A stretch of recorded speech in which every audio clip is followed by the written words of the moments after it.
மீனாட்சி உள்ள வா மீனாட்சி. மீனாட்சி உள்ள வாமா. மீனாட்சி உள்ள வாமா. சுமதி, உன் பொண்ணு இன்னும் பழசெல்லாம் மறக்கல போல இருக்கு. எனக்கு மனசுல எந்த கள்ளங்கப்படமும் இல்லம்மா. நான் தான் வரக்கூடாதுன்னு சொல்லியிருக்கேன். ஏன்னா உன் பொண்ணு பேசின பேச்சு அப்படி.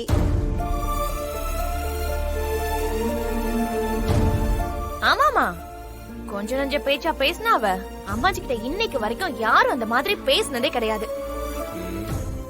சரி விடு தேவி, இப்ப எதுக்கு அதெல்லாம் பேசிக்கிட்டு? அம்மா,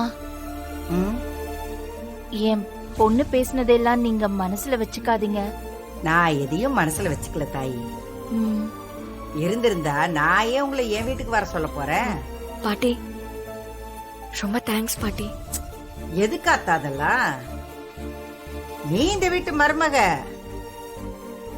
உங்க அம்மா இங்க வந்து தங்கறதுக்கு உரிமை இல்லையா என்ன? அப்பதா, இவ்வளவு சீக்கிரம் நீங்க மனசு மாறுவீங்கன்னு நாங்க எதிர்பார்க்கவே இல்ல அப்பதா.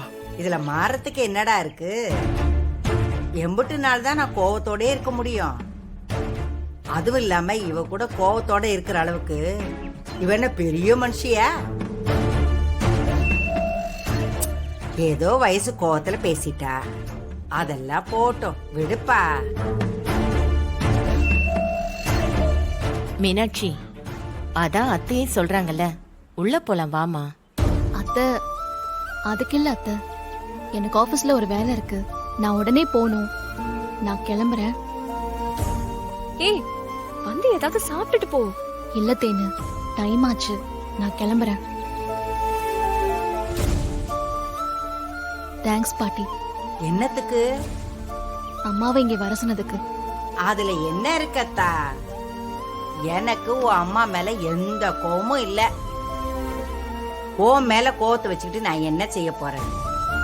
நீ கல்யாணம் ஆகி போற இடத்துல நல்லா இருந்தா சரி. அம்மா நான் கிளம்புறேன். வரேன். சரி மீனாட்சி, சரி மீனாட்சி, சரி போயிட்டு பாத்து போ. வாமா, உள்ள வா வா. அதே மாதிரி மீனாட்சி கல்யாணத்துக்கும் மீனாட்சி போட்டோவையும் மாப்பிள்ள போட்டோவையும் போட்டு பெருசா ஒரு பேனர் வச்சிடுறா, சரியா?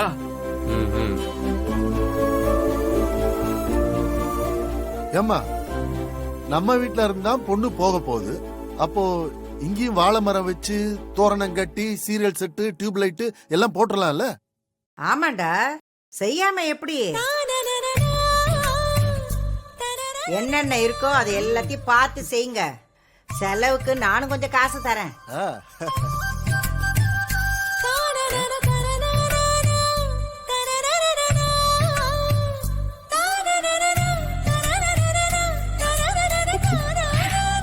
டே ஜீவா, உன் ஃப்ரெண்டுங்க கிட்ட சொல்லி வாழை மரம் சீரியல் செட்டு எல்லாத்தையும் ஏற்பாடு பண்ணிருந்த. இவரு வேற கடுப்பேத்திக்கிட்டு. சரி. தங்கச்சி, நீ எதுக்கும் கவலைப்படாதம்மா. இந்த கல்யாணத்தை நாம தடபுடலாம் நடத்திடலாம். ரொம்ப நன்றி. எனக்கும் என் பொண்ணுங்களுக்கும் இத்தனை நாளா யாருமே இல்லைன்னு நினைச்சிட்டு இருந்தேன். ஆனா இப்போ எங்களுக்கு இவ்வளவு பெரிய குடும்பமே இருக்குன்னு நினைக்கும் போது ரொம்ப சந்தோஷமா இருக்கு. ரொம்ப நன்றிங்க. அதுக்கு தானே இந்த சொந்த பந்தம்லாம் இருக்கு. இந்த கல்யாணம் எந்த குறையும் இல்லாம சந்தோஷமா நடக்கும். நீ தைரியமா இரு சுமதி.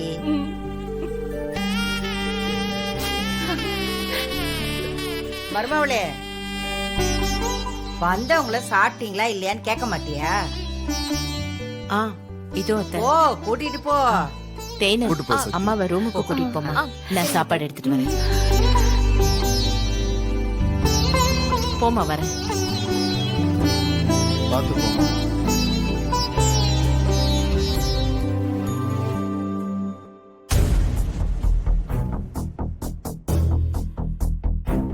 டே மனோ, வண்டிக்கு சொல்லிடுறா. மண்டபத்துக்கு போக வரலாம் தேவைப்படும்ல. அதெல்லாம் நான் பேசிடுறேன்ப்பா. அப்புறம் என்ன வேலை இருக்கோ பாரு. சரி கிளம்பு. சரிப்பா.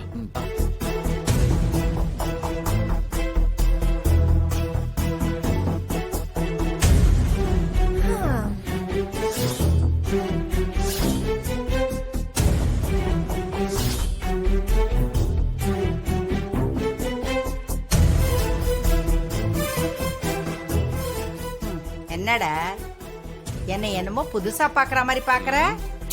இல்ல எல்லாம் புதுசா தானே இருக்கு.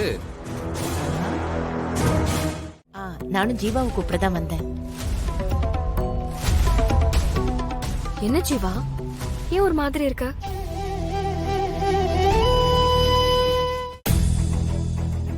என்ன ஜீவா, ஏன் ஒரு மாதிரி இருக்க?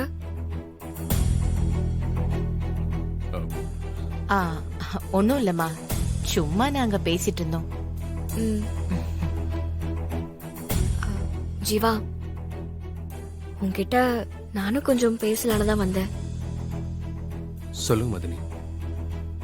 எங்க அம்மா ஆசைப்பட்ட மாதிரி மீனாட்சிக்கு ஒரு நல்ல இடத்துல கல்யாணம் நடக்க போகுது. எங்க குடும்பத்துல ஆம்பளை துணைன்னு யாருமே இல்ல. என் கல்யாணத்தப்பவே எல்லா வேலையும் நாங்க தான் பாத்துக்கிட்டோம். ஆனா இன்னைக்கு மீனாட்சிக்கு கல்யாணம் நடக்கிறப்போ நம்ம வீட்ல எல்லாரும் இருக்கீங்க.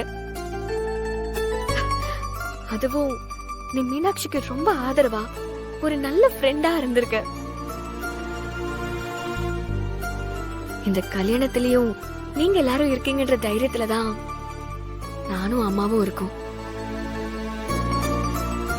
ஜீவா, நான் உன்னையும் என் தம்பி மாதிரி தான் பாக்குறேன். கூட இருந்து கொஞ்சம் இந்த கல்யாணத்துல நீ தான் பாத்துக்கணும்.